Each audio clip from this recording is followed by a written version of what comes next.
नमस्कार दोस्तों, जय हिंद, जय भारत। दोस्तों, आज हम इस वीडियो में जानेंगे ईदगाह कहानी का सरल शब्दों में सारांश। इससे संबंधित प्रश्न हिंदी, एमए तथा बीए की परीक्षाओं में पूछे जाते हैं दोस्तों, इसलिए आपको ये वीडियो ध्यानपूर्वक देखना चाहिए। मैं ज़्यादा कथा वस्तु लेकर नहीं आया हूँ, बहुत ही सरल शब्दों में आपको ये कहानी का सारांश समझ में आ जाएगा।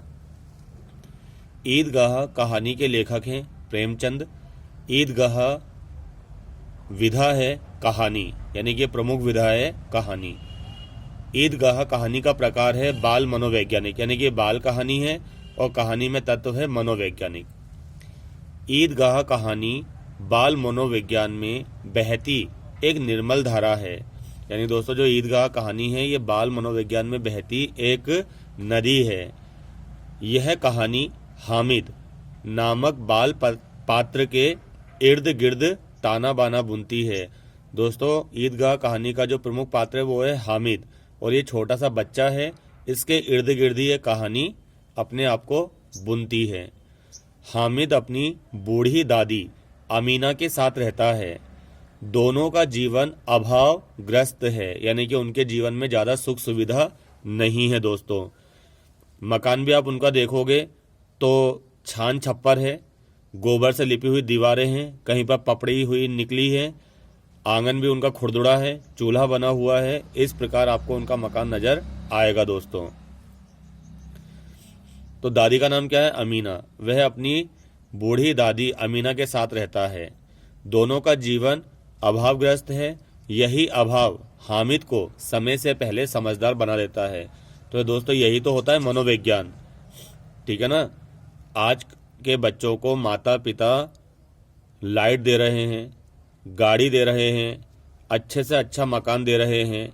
उन्हें जरा सी चोट लग जाती है तो माता पिता घबरा जाते हैं। फिर भी जब नंबर की बात आती है तो नंबर उनके शून्य आते हैं। जब भी माता पिता उन पर थोड़ी सी डांट लगा देते हैं तो मरने के लिए भग जाते हैं ये। लेकिन एक गरीब बच्चा है हामिद, वो अभावग्रस्त जीवन जीकर पहले ही समझदार हो गया है दोस्तों, ठीक है ना। यानी कि आपको अपने बच्चों को थोड़ा अभावग्रस्त जीवन भी देना चाहिए, उनकी आंखों से आंसू भी निकलने चाहिए, ठीक है ना। बालक हामिद अपना मन मारकर हर परिस्थिति से समझौता कर लेता है।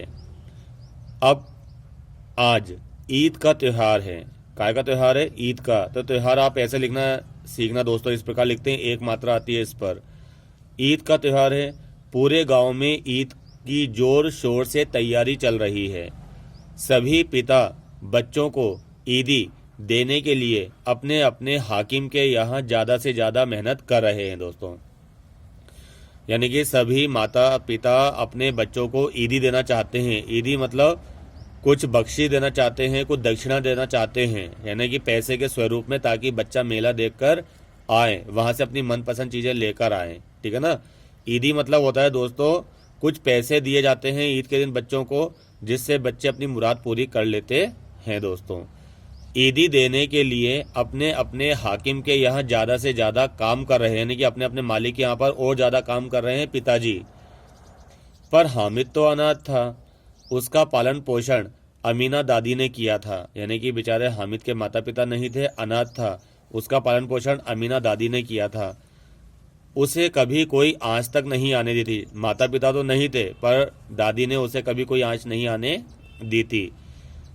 अमीना हामिद को 3 पैसे ईदी देकर ईदगाह मेला देख आने को कहती है। अमीना क्या कहती है हामिद से कि जा बेटा, ये 3 पैसे हैं और जाकर ईदगाह पर मेला देखिया।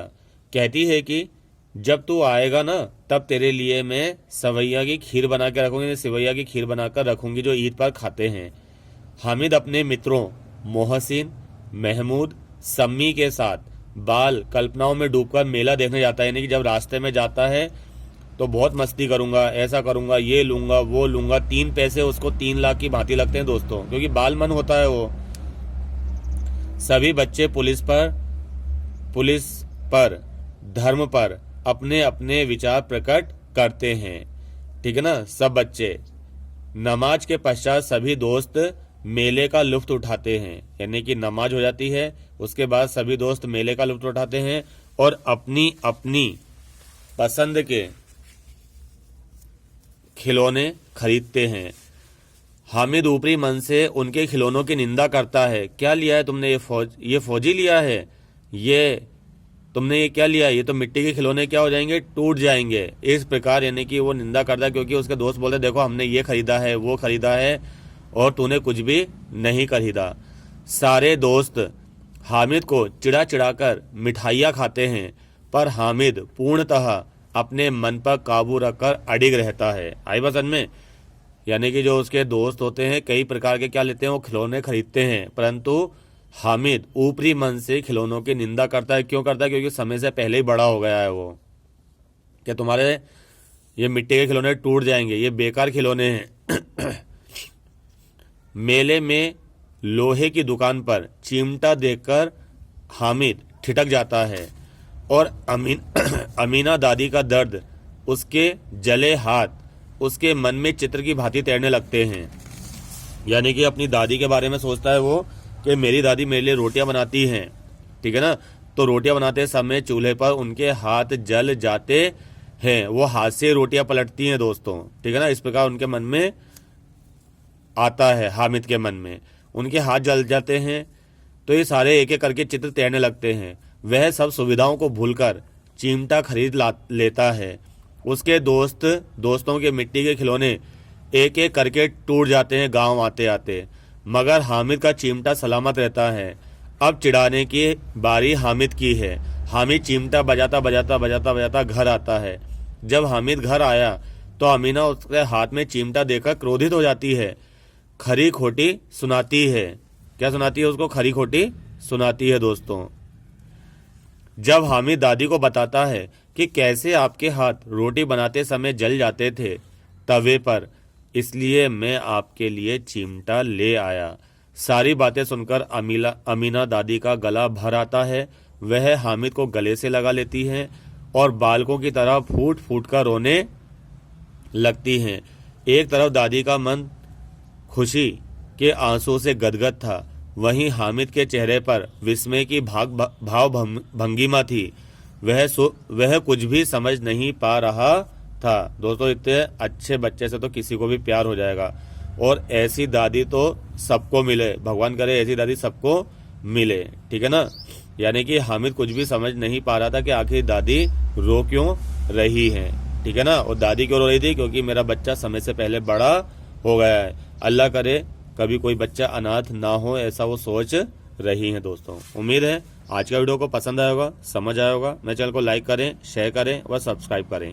धन्यवाद।